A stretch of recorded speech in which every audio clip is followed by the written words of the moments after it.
In this video, you will learn the shocking story of Yusuf al-Mahdi, a respected Muslim imam from the Persian Gulf who experienced a radical transformation after a prayer uttered at the very edge of despair. It all began when his daughter became trapped in the floods in Texas and vanished without a trace of life. With no answers and consumed by the deepest anguish, Yusuf offered up a prayer unlike any he had ever spoken before. And that very night, something extraordinary occurred. An unexpected visitation, a miraculous rescue, and the start of a spiritual journey that would change his life forever. Before we begin, take a moment to subscribe to the channel and enable notifications so you won't miss any of the upcoming stories that can touch your soul and strengthen your faith. And let us know in the comments, from which city or country are you watching this video? We love seeing how far these messages travel. I never imagined that one day I would tell this story, and much less in this way. For more than 30 years, I was known as Imam Yusuf al-Mahdi, spiritual leader of a respected community in the Persian Gulf. My life was a routine of prayers, Quran study, and religious guidance. I spoke with conviction, preached with fervor, and carried the weight of authority on my shoulders as a divine mission. I grew up believing there was only one truth, and that anything deviating from Islamic tradition was error, deviation, perdition. I condemned Christians in my sermons, pointed out their deceptions, and warned my faithful about the dangers of the cross. I took pride in it. I believed I was defending the purity of the faith, but no religious certainty prepared me for the night I lost control, when everything I believed simply ceased to make sense. It was in early June when my daughter Noura called me from Austin, Texas. She had been there for 2 years, studying environmental engineering on a scholarship I'd obtained through great effort and connections. She was my only daughter. My wife died young, and it was Noura who gave me the strength to carry on. Although we were far apart, I called her every day, demanded her prayers, checked whether she had fasted, and despite my rigidity, she always responded lovingly. That day her call was brief. She said, "Dad, it's raining too hard. The campus is flooding. The police are telling us to move to the upper floors." After that, the call cut off. I tried calling her back, but the line showed no signal. I called the embassy, acquaintances in the United States, checked news channels. It was chaos. They were showing footage of floods sweeping away cars, inundating universities, trapping people in buildings. Then on CNN, they aired an aerial shot of Noura's campus, surrounded by water on all sides. My heart sank. It was the first time I felt real fear of losing everything, fear of losing my daughter. I spent the night awake, kneeling on the living room carpet. But I could no longer pray as before. It was as if my words were empty. I opened my mouth to recite verses I'd memorized for decades, but nothing came out. The house was silent, except for the sound of rain outside, and my mind screamed inside. I remember pacing like a madman, sweating, my chest tight. I went to my study, where I kept an old copy of the Quran on a high shelf. I knelt there, prayed to Allah, begged as I had been taught all my life, but it felt like no one was listening. In that moment, something inside me broke. I found myself whispering a phrase I never thought would leave my mouth. I said, "If there is someone listening beyond what I know, please save my daughter, even if I must meet the one I have denied all my life." I didn't even know exactly what I was saying. I only felt that, if there is a true God, He could not allow my daughter to die that way. It was pure desperation, no theology, no pride, just a father on his knees in the dark, pleading for mercy. It was after that everything happened. I fell asleep right there, without realizing it. When I opened my eyes, I didn't know if I was dreaming or still awake. The room looked the same, but a strange light was coming through the window, despite it being the middle of the night. Then I saw him. He stood by the door. He wore a simple white robe like those we wear on holy days, but without adornments. What struck me most were his eyes. They were not normal. I couldn't explain it. It wasn't that they were beautiful, but that they pierced everything. I froze, unable to speak a word. I felt no fear, but I didn't understand.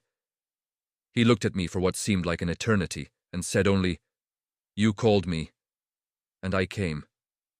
Your daughter will live. But now it is your soul that needs saving. Those words had no accent, no anger or reproach. It was as if he were proclaiming something inevitable, and just as he appeared, he turned, walked to the door, and vanished. I woke with my heart racing, trembling. I sat there, not knowing if it had been a dream, a vision, or madness. But something inside me knew it had been real. I sat in that room for hours. When I finally managed to stand, I went straight to the bathroom, washed my face, looked in the mirror, and I did not recognize myself. It wasn't just the tired face or swollen eyes. It was something else. It was as if something inside me had been torn away, or revealed. My chest felt light and yet heavy at the same time. I grabbed my cell phone, which still had no signal. I turned on the television, and the channels were still showing images of the disaster. Helicopters, patrols, people crying. The reporter said the death toll was rising. My heart sank with each update. But something kept me from despairing again. I didn't know if it was faith or sheer exhaustion, but that phrase wouldn't leave my mind. Your daughter will live. I repeated it like a madman, like a promise I had no right to claim. But that had been granted to me. I began to cry. For the first time in many years, I cried without hiding. I cried as a father. I cried as a broken man. I cried as someone who had nothing left to lose. It was almost dawn when the phone vibrated. It was an unfamiliar U.S. number. I answered without thinking. The voice on the other end was an excited woman. She introduced herself as the coordinator of a volunteer rescue team linked to a local church. She said they had managed to access a completely flooded area of the campus and found several students trapped in a classroom, and among them, Noura. My daughter was alive. She had been rescued by some young Christians who formed a human chain to pull them out of the water, one by one. The woman told me that Noura was weak, dehydrated, but conscious, and that before fainting, she had taken one of the boy's hands and whispered, "Jesus was with me. He held my hand." At that moment, my legs gave out. I fell to my knees on the living room floor. I couldn't speak. I just wept. Because deep inside I knew that this was no coincidence. This had been an answer I never thought I would hear. I remained on the floor for a long time. I don't know how much time passed. The carpet was soaked with my tears, and the sun was beginning to filter through the living room window. It was a soft, golden light that illuminated the shelves of religious books as if in irony. All those volumes I had studied for decades, all those sermons I had delivered as absolute truths, now seemed distant, like part of another life. I took the phone again and saw a voice message from my daughter. Her voice sounded weak but clear. She said, "Dad, I saw him. I know it sounds crazy, but I saw him. In the water, when I thought I would die. He appeared. He reached out his hand, and he gave me peace. I felt no fear, no pain, only almost peace. He told me you had prayed, and that he came to find me." Hearing that, I began to tremble. My mind wanted to reason, to find a logical explanation. But everything in me knew. This was real. Too real to be invented, too true to be coincidence. In the days that followed, my body returned to routine, but not my soul. I participated in prayers, observed the rituals, continued as Imam. But inside something had changed, and it began to show. During gatherings, I no longer spoke with the same force. Some noticed my silence. I avoided controversial topics and could no longer attack Christians as before. A close friend confronted me. "Yusuf, you seem different. What's wrong?" I only replied that I was tired, but the truth was I was in crisis, a deep crisis. I began locking myself in my study at night, and it was there, almost like a fugitive, that I did something I never imagined. I opened the Gospels. I found an old Bible among the books I kept for apologetic research, and with trembling hands, I began to read about Jesus.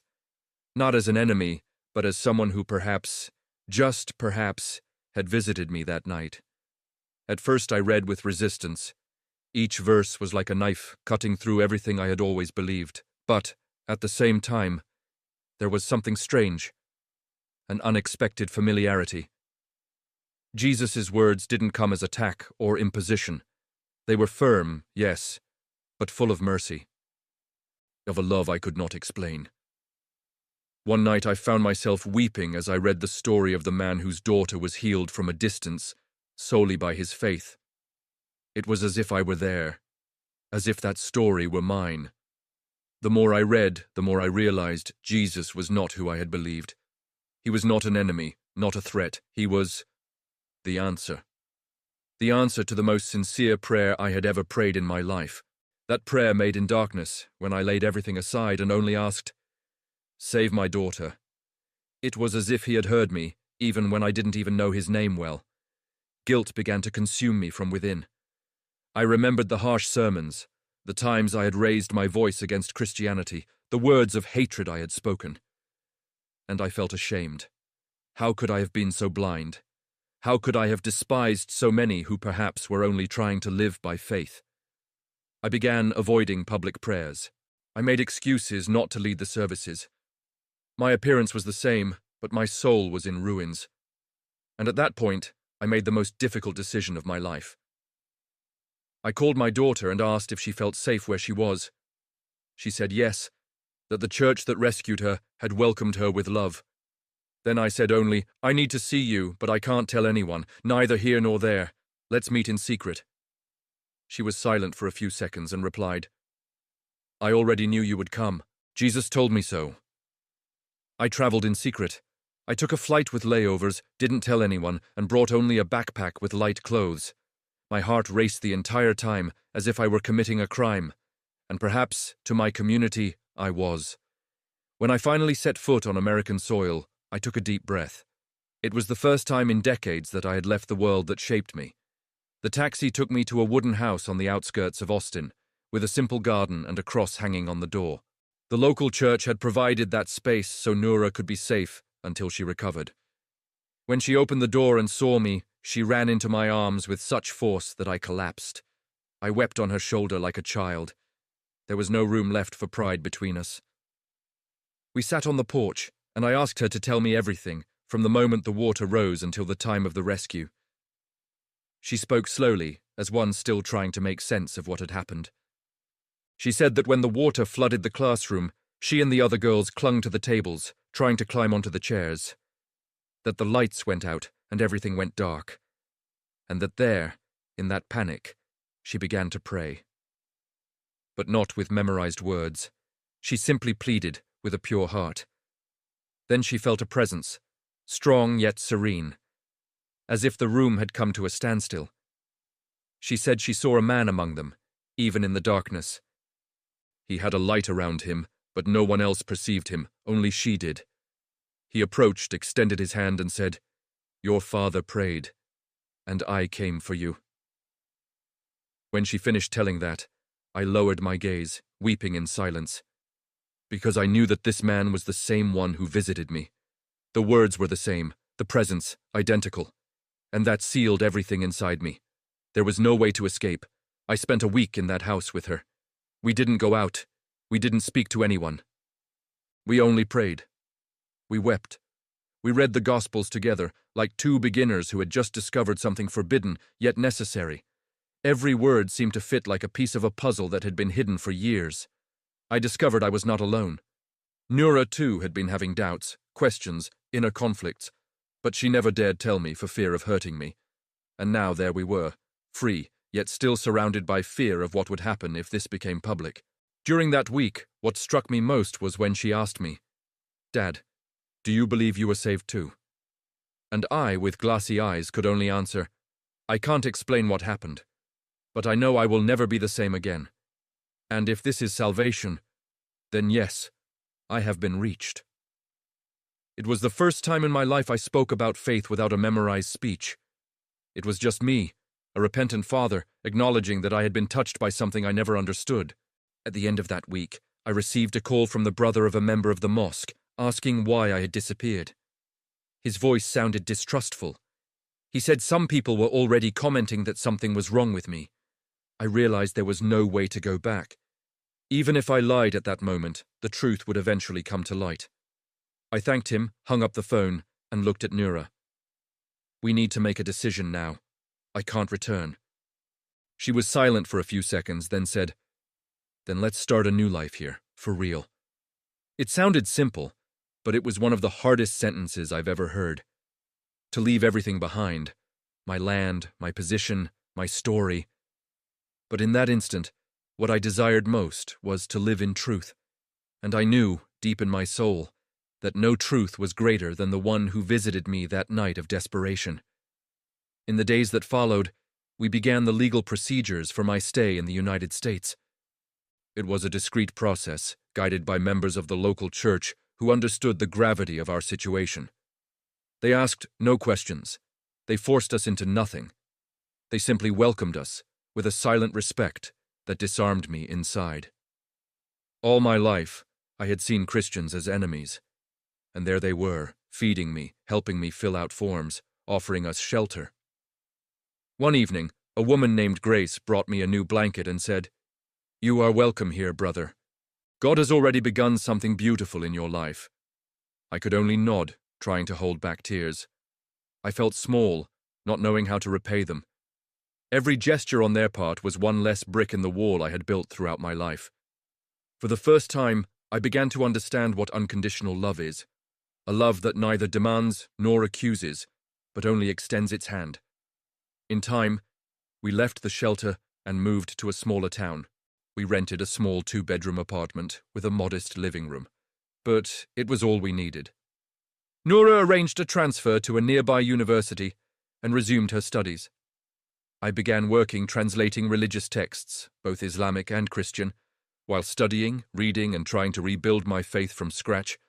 It was not easy. I suffered crises, nightmares, doubts. Sometimes I would wake up sweating, afraid I was making a terrible mistake. But then I'd recall the look in that man's eyes in the room, the hand that reached my daughter in the waters, the peace that flooded my heart after that dawn. And certainty would return. Not always with strength, but with persistence. Little by little, I met other ex-Muslims who had gone through similar experiences. I realized I was not alone, and that gave me strength to continue. I am no longer an Imam. I am no longer the Yusuf I once was. But today, I am a father, and I am a believer in Jesus. That is enough for me. A few weeks have passed since all that, but I still wake up each day with the feeling that I'm living something I can't explain. You can't call it a dream, because it was too real. And I'm not sure I can call it a miracle, because I'm still trying to understand exactly what happened. I only know that from that night on, I have not been the same. My daughter is alive, and that alone would be enough. But it wasn't only she who was saved, I was too. Not from drowning, but from myself, from pride, from blindness, from the rigidity that prevented me from seeing anything outside my tradition. Today, when I close my eyes, I still see that man's face. The calm in his gaze, the firmness in his voice. Your daughter will live, but now it is your soul that needs saving. That resonates within me every day, and it still gives me chills. I have lived in hiding. I still cannot tell my family, nor anyone in the community I came from. If they knew I had abandoned the role of Imam, that I am reading the Gospels, that I pray in the name of Jesus, it would be my sentence. I do not exaggerate. I know the consequences, and perhaps that is why I have not yet had the courage to give this testimony publicly. But I needed to write it down. I needed to tell it somehow, even if no one knows who I am. Because keeping it only to myself would be like denying again the one who answered me when I cried out. I am not here to convert anyone, nor to prove anything. I am only speaking the truth. The truth that reached me when I was on my knees, in the darkness, not knowing whom to believe. And it was at that moment that he came. Just like that. Without ceremony, without warning. He simply came. I still haven't entered any church. Not for lack of desire, but out of caution. There is one in the neighborhood where we live, small, of dark bricks and simple stained glass windows. I've walked past it several times just to observe. One day the door was open. I sat on the stone bench outside and remained there for about 15 minutes, watching the light filtering through the colored glass. It was dusk, the sky orange, and I could hear a soft hymn from inside. It was the first time I felt peace since I left my country. Not an emotional peace, those that come and go, but a physical peace, as if my whole body had stopped fighting. I thought about going in, but I couldn't. I was afraid, not of others, of myself, of what it would mean, of crossing a line from which there is no return. So I simply closed my eyes and right there whispered a prayer, quiet, honest. Lord, I don't know how to do this, but I am here. Most days, Noura sees me silent. She notices that I am still fighting an internal struggle, even after everything. Sometimes she comes to me, sits on the living room floor, and reads aloud a passage from the Gospel. And I simply listen. I listen as someone who is thirsty. And yet, sometimes I find myself afraid to accept it fully. I don't know why. Maybe because that would mean killing once and for all everything I once was. Maybe because there is still a part of me trying to protect the old Yusuf. But every time I hear her say, Jesus said, something inside me warms, and I realize I am no longer fighting against a religion. I am fighting against a calling that began at the darkest moment of my life, and has not abandoned me since. Yesterday, while we were having breakfast, Noura looked at me with that serene yet firm look of hers and said, Dad, you need to forgive yourself. I froze. Not because she was wrong, but because she struck exactly where it hurts. I have demanded too much of myself. I blame myself for having spent my life condemning what now sustains me. I blame myself for having built walls instead of bridges. And I blame myself above all for having done all that in God's name. As if He needed me to defend Him with anger, as if the Creator needed me to shout against my neighbor rather than embrace him. The truth is, I did not know how to love, not in the right way. And perhaps that is why it is so hard now. Because recognizing true love requires humility, and I spent decades learning to be rigid, not humble. Yet I listened. I took a deep breath, and I said, I'm trying, a little more each day. Today marks exactly 50 days since that dawn when everything changed. I mention it because I marked it on the calendar. Every 5th of the month is now special to me, not by tradition, nor by obligation, but because it was the day I put aside all that kept me from knowing the truth. And the strangest, or perhaps the most beautiful thing is, that I was not seeking Jesus. Not at all, I didn't even contemplate that possibility. But He came. And He did not come as an enemy, as a threat or doctrine. He came as an answer, as a presence, as an outstretched hand. And from that moment, something inside me does not allow me to go back to who I was. Not because someone forces me, but because I cannot. There is no room for more. That old Yusuf was left behind, in the darkness, along with the empty words that could not save anyone. Sometimes I wonder if anyone would believe this story if I told it openly. A Muslim Imam of impeccable reputation, respected by leaders and faithful, saying he saw Jesus in the middle of the night, in a dark room after a desperate prayer, sounds absurd. And maybe that is why I have not raised my voice in public. But what comforts me is knowing that God did not need a stage to reach me. He came in the silence, at the brink, when no one else could hear me. And that taught me something I never understood in books, that true faith does not shout. It whispers in the chaos. It manifests at the bottom of the well, when there is nothing left to offer. It was at that moment that He found me. Not when I was strong, but when I was broken, and if He could find me there, then perhaps He is doing the same with more people than I can imagine. Perhaps there are others like me, who never dared even consider that name, until nothing else remained. Since then, I have not been in a hurry. I do not try to force anything, neither in myself nor in Noura. We live one day at a time, discovering together how to walk with a faith that is still new, but that has already changed everything. Sometimes she plays Christian music quietly while she studies, and I stay in the kitchen, listening from afar, saying nothing. But my heart listens, and responds. I still don't know how to pray the way she prays. I still stumble over the words when I try to speak to Jesus. But he doesn't seem to mind, because every time I open up, even if only in silence, I feel that same peace, the same peace he brought that dawn. And that has been enough to carry on, one step at a time, no masks, no titles, just someone who was saved, in the midst of the waters. Even today, I find myself reliving the scene, the way he appeared, the silence that surrounded us, the calm firmness with which he spoke to me. There was no thunder, no lightning, no spectacle, just him. And the phrase that changed everything, "You called me, and I came." The more I think about it, the more I realize how noisy my whole life had been. Sermons, rules, prohibitions, passionate defenses, and how just a few words, spoken with love, were enough to demolish it all. It was not humiliation, it was liberation. He forced me to nothing. He only showed me what I did not want to see, and after that, there is no turning back. Sometimes I look up at the sky, alone on the balcony, and I can only say, "I saw you. I know it was you, and I will not forget." And I do not forget.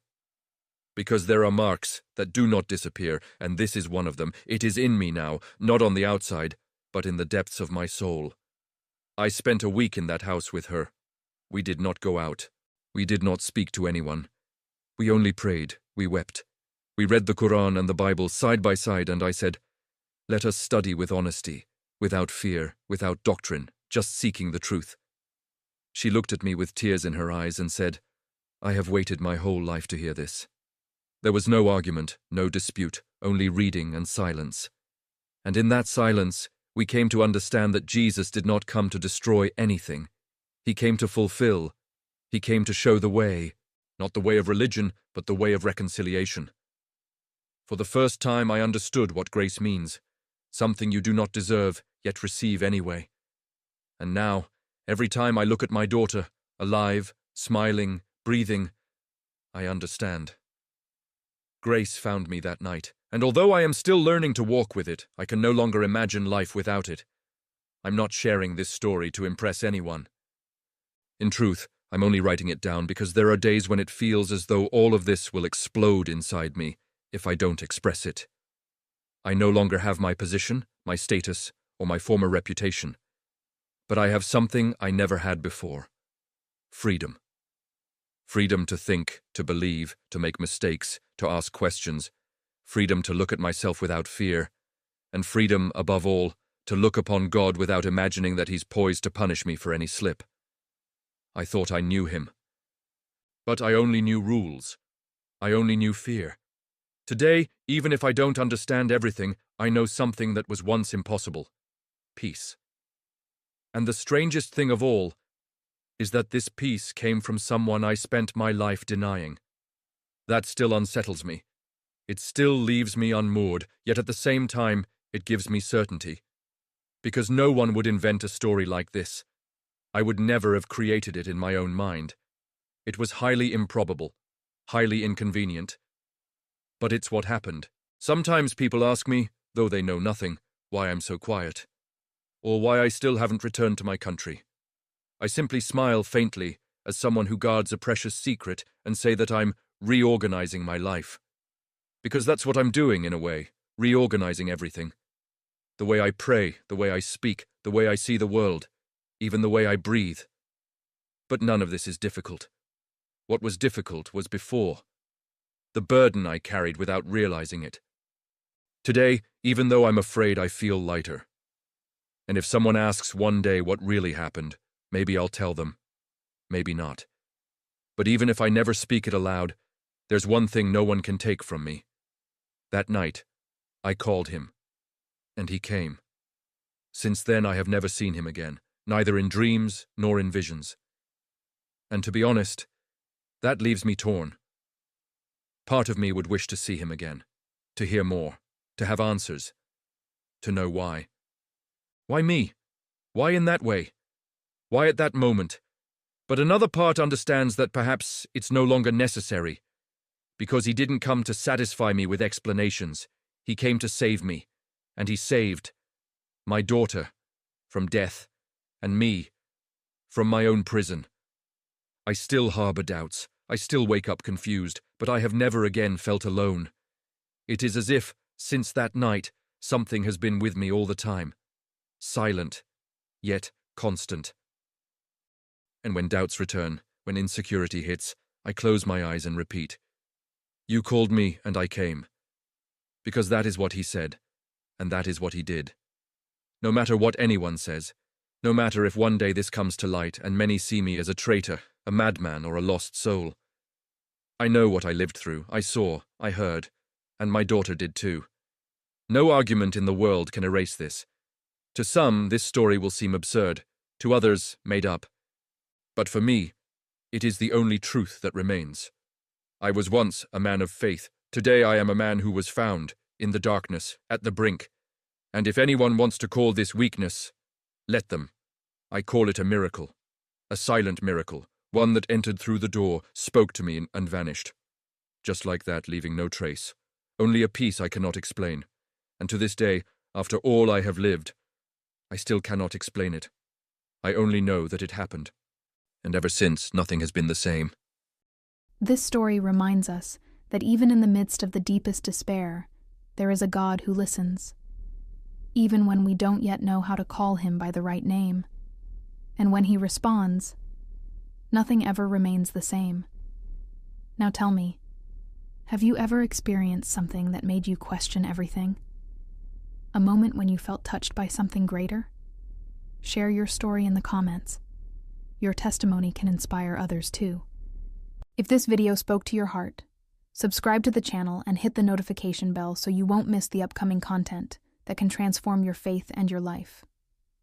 And if you'd like to support our work, but don't know how, consider becoming a member by clicking the Become a Member button below.